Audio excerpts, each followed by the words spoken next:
Hello, my name is Ibrahim Traore. You might know me as a young military leader, someone you call a radical or an anti-Western dictator, but today I'm here to tell the truth.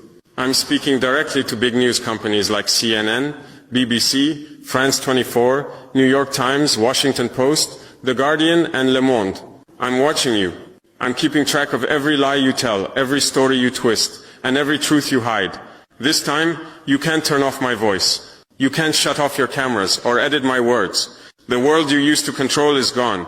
Millions of people will hear me now, without your filters, without your lies. I'm 34 years old. I grew up hearing your stories about Africa.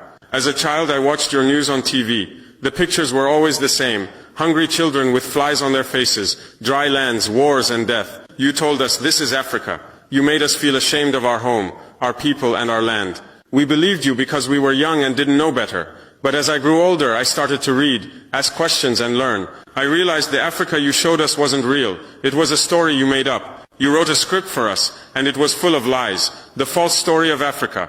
You, the big news companies, have shown Africa in a bad way for years. You make it look like Africans are not human, like we are wild people who can't take care of ourselves. You show us as poor, helpless and lost, waiting for you to save us. Every day your TV screens and newspapers talk about hunger, war, sickness, corruption, terror and chaos. These are the only words you use for Africa. You never talk about hope, success, growth, strength, honor, pride or victories. Why? Because those words don't fit the story you want to tell. Let me ask you, have you ever made Africa's successes your big headlines? Have you told the world about Rwanda's amazing technology growth? Have you shown Ethiopia's huge project to plant millions of trees? Have you praised Botswana for its strong democracy? Have you talked about Kenya's smart business ideas and young entrepreneurs? No, you haven't. Those stories don't fit your plan. In your story, Africa can't be successful. If Africa is doing well, how can you justify taking our resources? If we're not poor and weak, why would we need your help? If we're not backward, how can you look down on us? I want to ask the people who run your newsrooms, have you ever thought about why Africa, a land full of riches, has so many poor people? Let me give you some facts, real numbers that show the truth. Africa's wealth and poverty.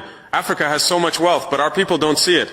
Here are some examples. Cobalt. Africa has 70% of the world's cobalt. Cobalt is used in your cell phones, computers, and electric cars.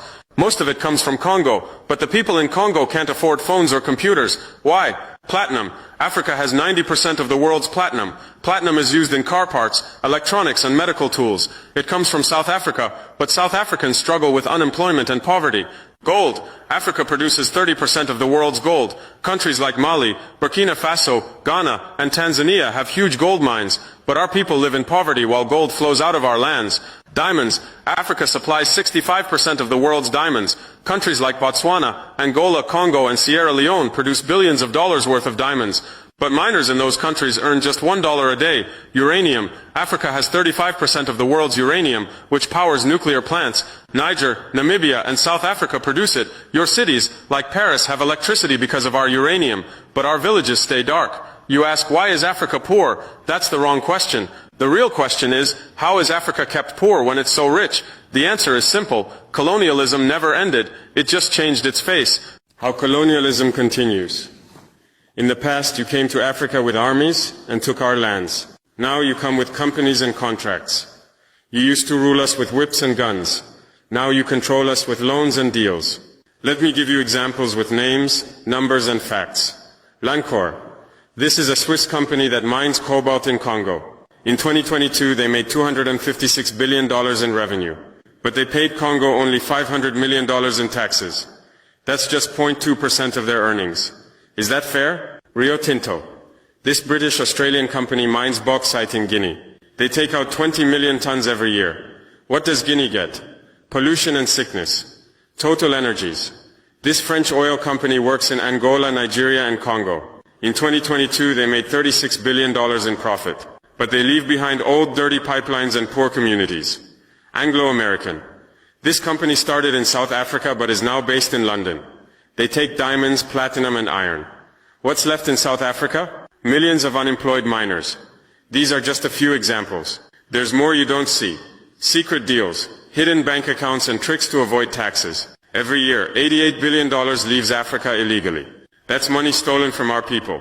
You write about the $45 billion in aid that comes to Africa, but you don't talk about the wealth that leaves. Africa isn't receiving aid, it's giving aid to the world. The system that keeps Africa poor. There's a system that keeps Africa poor, and it works like this. Create corruption. You bribe our leaders. You give them secret bank accounts and promise them a fancy life. You send their children to your schools. In return, they sell our resources to you. Make unfair deals. You get long contracts. 50 years, even 99 years to take our resources. You ask for tax breaks and ignore rules about protecting the environment or workers' rights. Control infrastructure. You take over our ports, airports and railways, but only to move resources from mines to ships. You don't build roads for our villages or bring electricity to our schools. Provide security. You set up private security companies and arm them. If people protest, you call them rebels or terrorists. Silence the media. You pay local journalists to stay quiet. You stop voices that speak against you. You show the world only the bad news about Africa, like wars and unrest. This system has been working for over 100 years. You, the big news companies, are part of it. Your biggest advertisers are the same companies that take Africa's resources, oil companies, mining companies and arms dealers. You take their money, so you protect their interests. The truth about France, Britain, America and China. Let me tell you about the systems used by powerful countries to control Africa. France and the CFA France. 14 African countries still use a currency controlled by France called the CFA France. Half of these countries' money is kept in the French treasury. France charges us to use our own money. Every year $500 billion in resources flows from Africa to France. When France gives $10 billion in aid, you make it big news. But you don't talk about the $500 billion they take. Britain and money laundering. London is the world center for hiding stolen money. Africa's wealth is moved through places like Jersey, Guernsey, the Cayman Islands and the Virgin Islands, all controlled by Britain. You don't write about this. America and military control. The US has 46 military bases in Africa through its Africa Command. They say it's for security, but it's really about controlling our resources. Drones fly over our skies every day watching us. They say they're fighting terrorists, but they target leaders who stand up for Africa.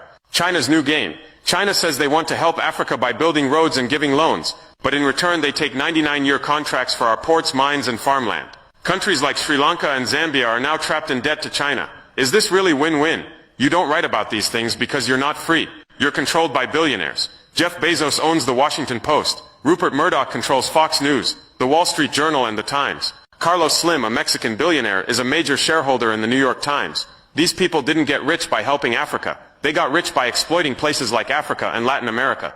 Your editors come from elite schools like Harvard, Yale, Oxford and Cambridge. They share the same ideas and biases. Your reporters in Africa often don't speak our languages, like Swahili, Hausa, Yoruba or Amharic. They can't talk to our people, so they rely on Western diplomats and NGOs for information. How can you call that fair reporting? The heroes they silenced.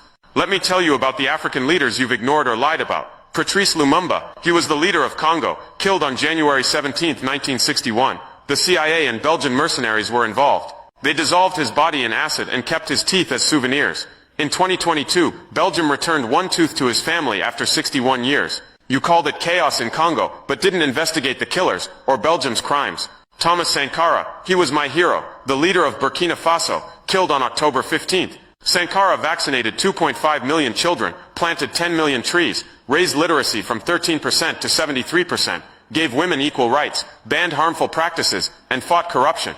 He refused to pay Africa's unfair debts to the West. France supported his killer, Blaise Compaoré. You called it a military coup, but didn't tell the world about Sankara's dreams, or successes. Muammar Gaddafi.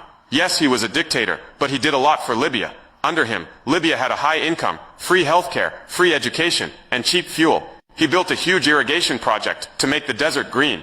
His biggest dream was a united Africa, with its own bank and currency. He was killed on October 20th, 2011, after NATO attacked Libya. Hillary Clinton laughed about it. Now Libya has 3 governments, civil war, and even slave markets. You call this democracy? These leaders were killed because they stood up for Africa. They wanted us to control our own wealth and future, but you didn't tell their stories. You called them dictators, or said their countries were chaotic. You didn't show their successes, or ask who was behind their deaths. Africa is rising. I'm speaking today because it's time for the truth. The world you controlled, where you could hide Africa's story, is gone. People are waking up. We're tired of your lies. We're tired of being shown as poor and helpless. Africa is rich, not just in resources, but in people, ideas and strength. We're building our future, and we won't let you write our story anymore. I know speaking out is risky. Telling the truth might cost me my life, like it did for Lumumba, Sankara, and Gaddafi. But I'm not afraid. Africa is rising, and we need everyone to join us. If you're inspired by this message, share it, talk about it. Tell the world the truth about Africa. Support leaders who fight for our people, like I'm trying to do in Burkina Faso. Together we can change the story. We can show the world who we really are, not the Africa you see on CNN or BBC, but the real Africa, full of hope, pride and power. Thank you for listening. Let's make Africa's voice heard. Let's build a future where our children aren't ashamed of who they are. Africa is rising. Be part of the change.